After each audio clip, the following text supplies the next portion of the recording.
The night was cold, February, New Hampshire. The kind of cold that seeps into your bones. It was the kind of night that begged you to stay inside to find warmth by the fire, but on this night in 2004, a young woman named Maura Murray vanished into the darkness. She left behind the crashed car, a scattering of belongings and a mystery that has haunted investigators and captivated the nation for 20 years. Maura Murray, born May 4, 1982, is an American woman who disappeared on the evening of February 9, 2004, after a car crash on Route 112 near Woodsville, New Hampshire, a village in the town of Haverhill. Murray was a 21-year-old nursing student completing her junior year at the University of Massachusetts Amherst at the time of her disappearance. Maura Murray was born May 4, 1982 in Brockton, Massachusetts, the fourth child of Frederick Fred and Lori Murray. She has an older brother, Fred, two older sisters, Kathleen and Julie, and a younger half-brother, Kurt. Maura was raised in an Irish Catholic household. When she was 6, Murray's parents divorced, after which she lived primarily with her mother. Murray graduated from Whitman-Hanson Regional High School in Hanson, Massachusetts, where she was a star athlete on the school's track team. She was accepted into the United States Military Academy in West Point, New York, where she studied chemical engineering for 3 semesters. Believing that West Point was not a good fit for her, she transferred to the University of Massachusetts Amherst after her freshman year to study nursing. In November 2003, 3 months before her disappearance, Murray admitted to using a stolen credit card to order food from several restaurants, including one in Hadley, Massachusetts. The charge was continued in December, to be dismissed after 3 months' good behavior. On Saturday, February 7, Murray's father Fred arrived in Amherst. He told investigators he and Murray went car shopping that afternoon, and later went to dinner with a friend of his daughter. Murray dropped her father off at his motel room and, borrowing his Toyota Corolla, returned to campus to attend a dorm party. She arrived at 10:30 p.m. At 2:30 a.m. on Sunday, February 8, she left the party. At 3:30 a.m., en route to her father's motel, she struck a guardrail on Route 9 in Hadley, causing nearly $10,000, equivalent to $16,100 in 2023, worth of damage to her father's car. The responding officer wrote an accident report, but there is no documentation of field sobriety tests being conducted. Murray was driven to her father's motel and stayed in his room the rest of the morning. At 4:49 a.m., there was a cell phone call placed to her boyfriend from Fred's phone. The participants and content of the phone call remain unknown. Later Sunday morning, Fred learned the damage to his vehicle would be covered by his auto insurance. He rented a car, dropped Murray off at the university and departed for Connecticut. At 11:30 that night, Fred called his daughter to remind her to obtain accident forms from the Massachusetts Registry of Motor Vehicles. They agreed to talk again Monday night to discuss the forms and fill out the insurance claim via phone. After midnight on Monday, February 9, Murray used her personal computer to search MapQuest for directions to the Berkshires and Burlington, Vermont. The first reported contact Murray had with anyone on February 9 was at 1 p.m., when she emailed her boyfriend, "I love you more, stud.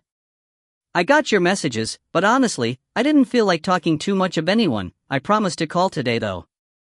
Love you, Maura." She also made a phone call inquiring about renting a condominium at the same Bartlett, New Hampshire, condo association with which her family had vacationed in the past. Telephone records indicate the call lasted 3 minutes. The owner did not rent the condo to Murray. At 1:13 p.m., Murray called a fellow nursing student for reasons unknown. On the afternoon of Monday, February 9, at 1:24 p.m., Murray emailed a work supervisor of the nursing school faculty that she would be out of town for a week due to a death in her family. According to her family, the family had not experienced a death. She also said she would contact them when she returned. At 2:05 p.m., Murray called a number which provides recorded information about booking hotels in Stowe, Vermont. The call lasted approximately 5 minutes. At 2:18 p.m., she telephoned her boyfriend and left a voice message promising him they would talk later. This call ended after 1 minute. Murray packed clothing, toiletries, college textbooks, and birth control pills in her car. When her room was searched later, campus police discovered most of her belongings packed in boxes and the art removed from the walls. It is not clear whether Murray packed them that day, but police at the time said she had packed between Sunday night and Monday morning. On top of the boxes was a printed email to Murray's boyfriend indicating possible trouble in their relationship. Around 3:30 p.m., Murray drove off the campus in her black 1996 Saturn sedan. Classes at the university had been cancelled that day due to a snowstorm. At 3:40 p.m., Murray withdrew $280 from an ATM. Closed-circuit footage showed she was alone. At a nearby liquor store, Murray purchased about $40 worth of alcoholic beverages, including Bailey's Irish Cream, Kahlua, vodka, and a box of Franzia wine. Security footage again shows she was alone when she made that purchase. At some point in the day, she also picked up accident report forms from the Registry of Motor Vehicles. Murray then left Amherst between 4 p.m. and 5 p.m., presumably via Interstate 91 North. She called to check her voicemail at 4:37 p.m., the last recorded use of her cell phone. To date, there is no indication she had informed anyone of her destination, or any evidence that she had chosen one. 7:27 p.m., report of car accident. Sometime after 7 p.m., a Woodsville, New Hampshire, resident heard a loud thump outside her house. Through her window, she could see a car up against the snowbank along Route 112, also known as Wild Ammonoosuc Road. The car pointed west on the eastbound side of the road. The local woman reported the car accident on the sharp corner adjacent to her home, telephoning the Grafton County Sheriff's Department at 7:27 p.m. to report the accident. According to the 911 log, the woman claimed to have seen a man smoking a cigarette inside the car. However, she later stated that she had not seen a man nor a person smoking a cigarette, but rather had seen what appeared to be a red light glowing from inside the car, potentially from a cell phone. A passing motorist, a school bus driver who lived nearby, stopped at the scene. He saw the car, as well as a young woman walking around the vehicle. The school bus driver noticed the young woman was not bleeding or visibly injured, but cold and shivering. He offered to call for help. She asked him not to call the police, one police report says pleaded, and assured him she had already called. AAA has no record of any such call. Knowing there was no cellular reception in the area, the bus driver continued home and called the police. His call was received by the sheriff's department at 7:43 p.m. The bus driver was unable to see Murray's car while he made the call but did notice several cars pass on the road before the police arrived. Another local resident driving home from work claimed she passed by the scene around 7:37 p.m. and saw a police SUV parked face-to-face with Murray's car. She pulled over briefly and did not see anyone inside or outside either vehicle, and decided to continue home. This witness's statement contradicts the official police log, which has Haverhill police arriving 9 minutes later. According to the official police log, at 7:46 p.m., a Haverhill police officer arrived at the scene, but the woman driver had disappeared. No one was inside or around the car. The car had impacted the tree on the driver's side of the vehicle, severely damaging the left headlight and pushing the car's radiator into the fan, rendering it inoperable. The car's windshield was cracked on the driver's side, and both airbags had deployed. The car was locked. Inside and outside the car, the officer discovered red stains that looked to be red wine.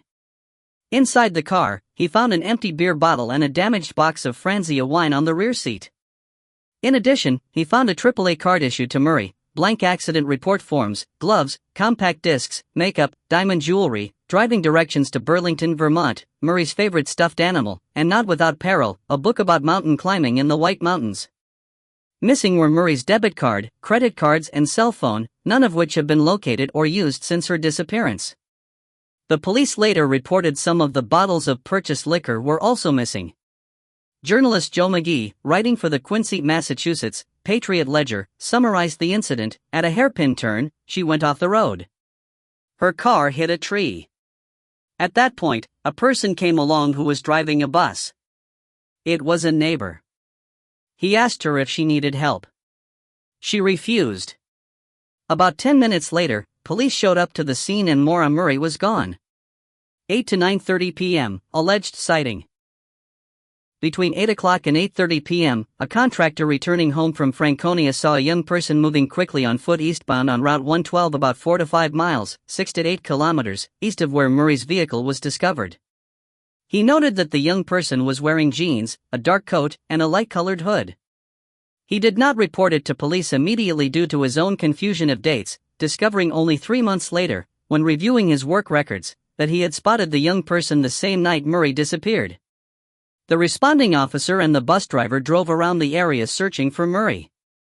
Just before 8 p.m., EMS and a fire truck arrived to clear the scene. By 8:49 p.m., the car had been towed to a local garage. At about 9:30 p.m., the responding officer left. A rag believed to have been part of Murray's emergency roadside kit was discovered stuffed into the Saturn's muffler pipe. Authorities would refer to Murray as simply missing at 12 p.m. the next day, almost 24 hours after the last confirmed sighting of her. Initial investigation, 2004 to 2005. February-June 2004. At 12:36 p.m. the following day, February 10, a "Be on the lookout" report for Murray was issued. She was reported as wearing a dark coat, jeans, and a black backpack. A voicemail was left on Fred Murray's home answering machine at 3:20 p.m. stating that her car had been found abandoned. Fred was working out of state and did not receive this call. At 5 p.m., one of Murray's older sisters contacted her father to tell him of the situation. Fred then contacted the Haverhill Police Department and was told that, if Murray was not reported safe by the following morning, the New Hampshire Fish and Game Department would start a search. At 5:17 p.m., Murray was first referred to as missing by the Haverhill Police. On February 11, Fred arrived before dawn in Haverhill. At 8 a.m., New Hampshire Fish and Game, the Maze and others began to search. A tracking dog tracked the scent from one of Murray's gloves 100 yards east from where the vehicle had been discovered but lost the scent. This suggested to police she'd left the area in another car. At 5 p.m., Murray's boyfriend and his parents arrived in Haverhill. Murray's boyfriend was interrogated in private, and then was joined by his parents for questioning. At 7 p.m., the police said they believed Murray came to the area either to run away or attempt suicide. Her family believed this was unlikely. Although missing person cases are normally handled by local and state police, the FBI joined the investigation 10 days after she disappeared.